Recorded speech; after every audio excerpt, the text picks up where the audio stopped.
হরে কৃষ্ণ ভক্তবৃন্দরা, আজ আমি আবার এসেছি আমার অনুষ্ঠানে শ্রীমদ্ ভগবত গীতা যথাযথ অনুষ্ঠানটি নিয়ে।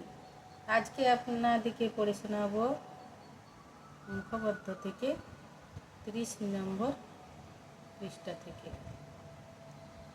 তো মৃত্যুকালে যিনি আমাকে স্মরণ করে শরীর ত্যাগ করেন, তিনি তৎক্ষণাৎ আমার ভাবপ্রাপ্ত হন, এ বিষয়ে কোনো সন্দেহ নেই।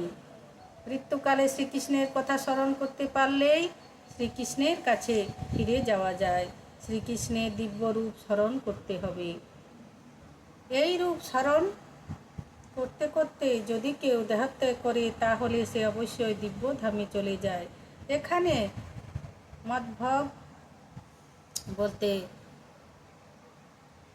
পরমেশ্বর ভগবানের পরম ভাবের কথা বলা হয়েছে। পরমেশ্বর ভগবান হচ্ছেন সচ্চিত্ত আনন্দ বিগ্রহ, অর্থাৎ তার রূপ নিত্য জ্ঞানময়, আনন্দময়। আমাদের এই জড় দেহ সচিত্ত আনন্দময় নয়। এই দেহ অসৎ, এই দেহের কোনো স্থায়িত্ব নেই। এই দেহ বিনাশ হয়ে যাবে। এই দেহ চিত্ত বা জ্ঞানময় নয়, পক্ষান্তরে এই দেহ অজ্ঞানতায় পরিপূর্ণ। অপ্রাকৃত জগৎ সম্বন্ধে আমাদের কোনো জ্ঞান নেই। এমনকি এই জড় জগৎ সম্বন্ধে আমাদের যে জ্ঞান আছে তা ভ্রান্ত, সীমিত। এই দেহ নিরানন্দ আনন্দময় হবার পরিবর্তে এই দেহ দুঃখ দুর্দশায় পরিপূর্ণ। এই জগতে যত রকমের দুঃখ দুর্দশা আমরা পেয়ে থাকি, তা সবই এই দেহটির জন্যই। কিন্তু যখন আমরা এই দেহটিকে ত্যাগ করবার সময় পরম পুরুষোত্তম ভগবান শ্রীকৃষ্ণের দিব্যরূপটি স্মরণ করি, তখন আমরা জড় জগতের কুলুষমুক্ত সচ্চিত্ত আনন্দময় দিব্য দেহ প্রাপ্ত হই। এই জগতে দেহত্যাগ করা এবং অন্য একটি দেহ লাভ করা প্রকৃতির নিয়মের দ্বারা সুচারুভাবে পরিচালিত হয়। পরবর্তী জীবনে কে কী রকম দেহাপ্রাপ্ত হবে তা নির্ধারিত হবার পরে মানুষ মৃত্যুবরণ করে।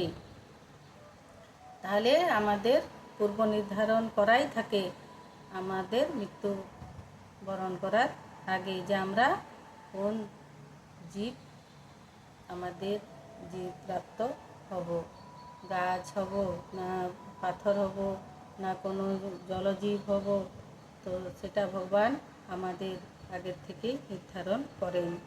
জীব নিজে নয়, তা থেকে উচ্চতর যে সমস্ত নির্ভরযোগ্য অধিকারীরা রয়েছেন, যারা ভগবানের আদেশ অনুসারে এই জড়জগতে পরিচালনা করেন, তারাই জীবের কর্ম অনুসারে তাদের ভবিষ্যৎ নির্ধারণ করেন।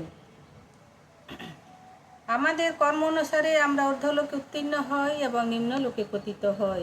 আমাদের কর্ম অনুসারে কি আমরা ঊর্ধ্বলোক আর অধোলোকে পতিত হই। এইভাবে প্রতিটি জীবন তার পরবর্তী জীবনের প্রস্তুতি কর্মক্ষেত্র। এই জীবনে যদি আমরা জড়জগতের বন্ধন থেকে মুক্ত হয়ে ভগবত ধামে উত্তীর্ণ হবার যোগ্যতা অর্জন করতে পারি, তবে দেহত্যাগ করার পর আমরা অবশ্যই ভগবানের মতো সচ্চিত্ত আনন্দময় দেহ প্রাপ্ত হয়ে ভগবত ধামে ফিরে যেতে পারব। তাহলে আমরা যদি ভগবানের চিন্তা করতে করতে আমরা মৃত্যুপ্রাপ্ত হই, তাহলে কি হব না আমরা পরম ধামে গতি লাভ করব। পূর্বে আমরা আলোচনা করেছি বিভিন্ন ধরনের পরমার্থবাদী আছেন, ব্রহ্মবাদী, পরমাত্মাবাদী ও ভক্ত। আর এই কথা বলা হয়েছে যে ব্রহ্মজ্যোতিতে বা চিন্ময় আকাশে অগণিত চিন্ময় গ্রহাদি ভাসছে। এই সব গ্রহের সংখ্যা সমস্ত জড়জগতের গ্রহের থেকে অনেক বেশি।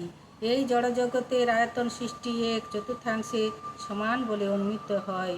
একাংশেন স্থিত জগৎ, এই জড় জগতের অংশে অগণিত সূর্য, চন্দ্র, গ্রহ, নক্ষত্র সমন্বিত কোটি কোটি ব্রহ্মাণ্ড রয়েছে। কিন্তু তা সত্ত্বেও এই সমস্ত জড় সৃষ্টি হচ্ছে সমগ্র সৃষ্টির এক অতি ক্ষুদ্র অংশমাত্র। সৃষ্টির অধিকাংশই রয়েছে চিন্ময় আকাশে। পরমার্থবাদীদের মধ্যে যারা নির্বিশেষবাদী, যারা ভগবানের নিরাকার রূপকে উপলব্ধি করতে চান, তারা ভগবানের দেহ নির্গত ব্রহ্মজ্যোতিতে বিলীন হয়ে যান। এভাবে তারা চিদাকাশ প্রাপ্ত হন। কিন্তু ভগবানের ভক্ত ভগবানের দিব্য সান্নিধ্য লাভ করতে চান। তাই তিনি বৈকুণ্ঠ লোকে উত্তীর্ণ হয়ে ভগবানের নিত্য সাহচর্য লাভ করেন। অসংখ্য বৈকুণ্ঠ লোকে ভগবান তার অংশ প্রকাশ চতুর্ভুজ বিষ্ণু এবং প্রদ্যুম্ন অনিরুদ্ধ গোবিন্দ আদি রূপে তার ভক্তদের সঙ্গদান করেন। তাই জীবনে শেষ পরমার্থবাদীরা ব্রহ্মজ্যোতি পরমাত্মা কিন্তু পরম পুরুষোত্তম ভগবানের শ্রীকৃষ্ণের চিন্তা করে থাকেন। সকলের ক্ষেত্রেই তারা চিদাকাশে উত্তীর্ণ হন, কিন্তু তাদের মধ্যে কেবল ভগবানের ভক্তেরাই বৈকুণ্ঠ লোকে অথবা গোলক বৃন্দাবনে ভগবানের সান্নিধ্য লাভ করার সৌভাগ্য অর্জন করেন। ভগবান এই বিষয় বলেছেন, এতে কোনো সন্দেহ নয়। এটি দৃঢ়ভাবে বিশ্বাস করতেই হবে। আমাদের কল্পনায় অতীত বলে এই কথা বিশ্বাস করা উচিত নয়। আমাদের মনোভাব অর্জুনের মতো হওয়া উচিত।